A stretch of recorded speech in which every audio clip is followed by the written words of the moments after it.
आमदार महोदय आपल्यासोबत आहे, आपण त्याची बातचीत करणार आहोत. तुमच्या काय आठवणी आहे? एकतर अपक्ष निवडून येणं आणि त्यानंतर अजितदादा पवार यांच्याकडून जेव्हा तुम्ही कामं करायला गेलात त्यावेळी नेमका तुमचा काय अनुभव? मला मी आम्ही सरकारमध्ये सोबत काम करत असताना अजितदादासारखा दिलदार दमदार आणि एक असा नेता महाराष्ट्राने कमवला आणि पुन्हा असा नेता होणं नाही.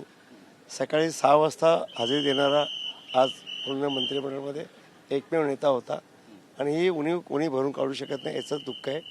आणि आठवणी बऱ्याच आहेत, कारण आता मानसिकता बोलण्याची नाही. एवढं महाराष्ट्र कधी हे पोकळी भरून काढू शकत. जी पोकळी निर्माण झालेली ही पोकळी भविष्यामध्ये कुणीतरी भरून काढेल असं वाटतं, असं चित्र दिसतं. अजितदादांची कोणी जागा घेऊ शकतं?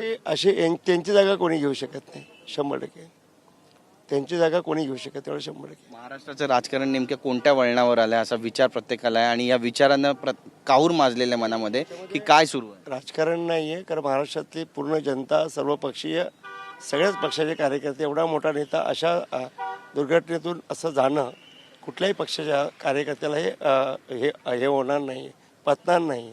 कारण असा नेता म्हणायला खूप वर्ष लागतात आणि वर्षानुवर्ष लागतात आणि याचं दुःखद पूर्ण महाराष्ट्रातली जनता आणि राष्ट्रवादीचे कार्यकर्ते, त्यांचे पदाधिकारी अत्यंत एकदम याच्यामध्ये आहेत.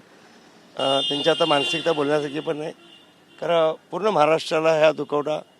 तुम्ही अनेक मंत्र्यांसोबत कामं केली. विलासराव देशमुखांचा पण कार्यकाळ तुम्ही पाहिला, गोपीनाथ मुंडेंचा पाहिला, तर अजितदादा हे तिन्ही एकाच फळीचे नेते होते जे महाराष्ट्रात नाही आहेत आता, आणि याचं दुःख आहे. नाही, हे बघा, मुंडे साहेबांचं आदरणीय काम खूप वेगळं होतं, त्यांची छाप वेगळी होती. ते पण परत पुन्हा एकदा मुंडे साहेब होऊ शकत नाहीत.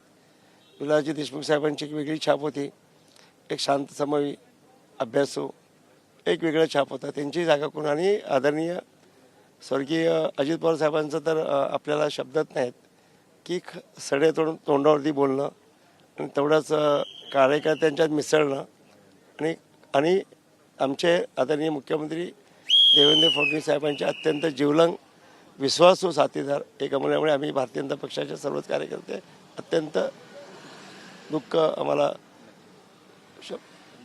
बातचीत केल्याबद्दल तर आपण पाहतो आपली भूमिका या ठिकाणी मांडलेली आहे आणि त्यासोबतच अतिशय दुःख आहे. भाजपचे आमदार आहेत, त्यांनासुद्धा याचं दुःख आहे. ज्यांनी पाठिंबा दिला आहे भाजपला, पक्ष आमदार यांनी, त्यांनासुद्धा दुःख आहे. आणि आज झाडून संपूर्ण महाराष्ट्रातले आमदार असू द्या, खासदार असू द्या, मंत्री असू द्या, ते बारामतीमध्ये दाखल झालेत आणि साश्रू नयनानं अजितदादांना या ठिकाणी अखेरचा निरोप दिला गेला आहे. कॅमेरा पर्सन योगेश गुरवचा, गिरीश गायकवाड, TV9 मराठी, बारामती.